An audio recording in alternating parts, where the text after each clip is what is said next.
Hi, so this is the second of two videos about your my favorite person paragraph or favorite whatever paragraph.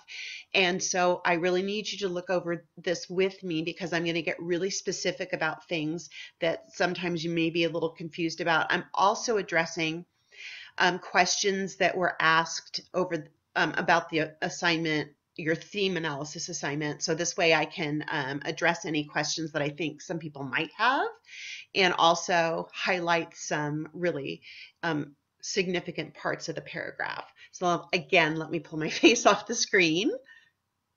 Okay, so the first thing I'm going to do is bring you back down to the topic sentence. And what we're going to do right now is we're going to combine the two.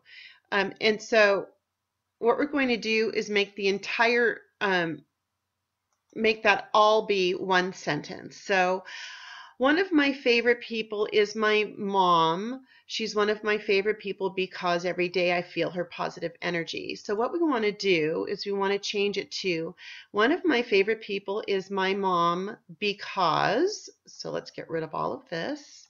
And since we don't want to have a run-on, there we are, because every day I feel her positive energy. So the thesis statement is, my mom is my favorite person. And then just like with your theme analysis, you needed to get more specific here. So in the topic sentence, so one of my favorite people is my mom because every day I feel her positive energy. And this lets me know that the rest of this paper is all this, the rest of this paragraph is all about my mom's positive energy. It's not about what a great cook she was or how much fun we had in New York or how funny she looked when she tried to do an Irish dance. It's nothing about that. It's all about her positive energy. And then I start the next sentence with, for example, just as you will and just as you did in your theme analysis. Mom died of ovarian cancer about 7 years ago. So I'm going on and on. I'm telling you, these are called the pinpoint sentences. I'm kind of summarizing for you what's been going on that makes me makes her one of my favorite people. And then you do not have to have this, of course, in your final draft, but you might want this to be in one of your previous drafts. This evidence about my example proves that my mom is my favorite person because since mom's death, when the wind blows, I think of her. So this part here is just kind of explaining, I told you that she's my favorite person because of her positive energy.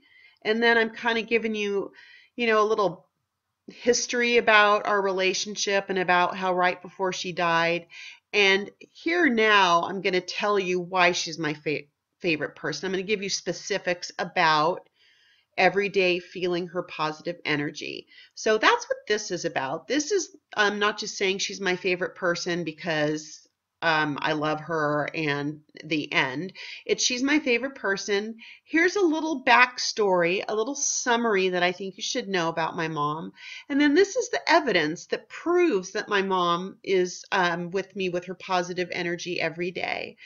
And then right here at the end, it's what I call a little conclusion. It's nothing that was in your theme analysis. It's just a little conclusion to end the paragraph. It's not a whole different paragraph called a concluding paragraph. It's just a couple of sentences at the end when I'm thinking about what I've just written.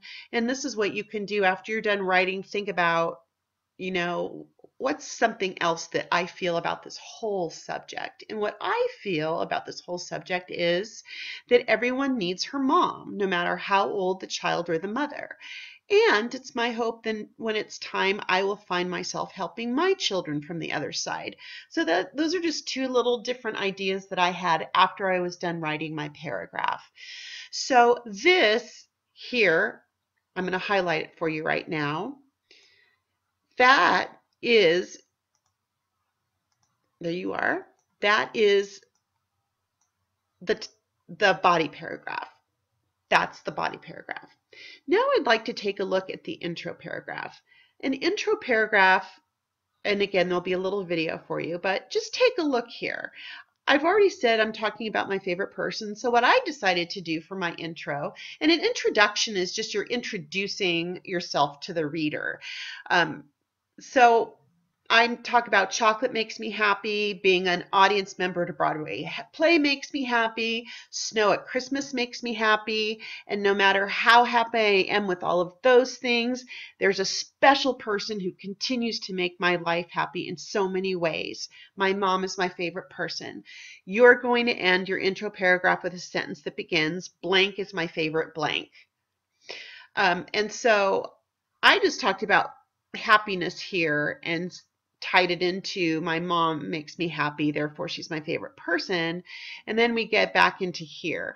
So as you know, I like doing things backwards. I think starting at the end is much more significant than starting at the beginning. And most people who do this assignment prefer, as did I, this is how I did this.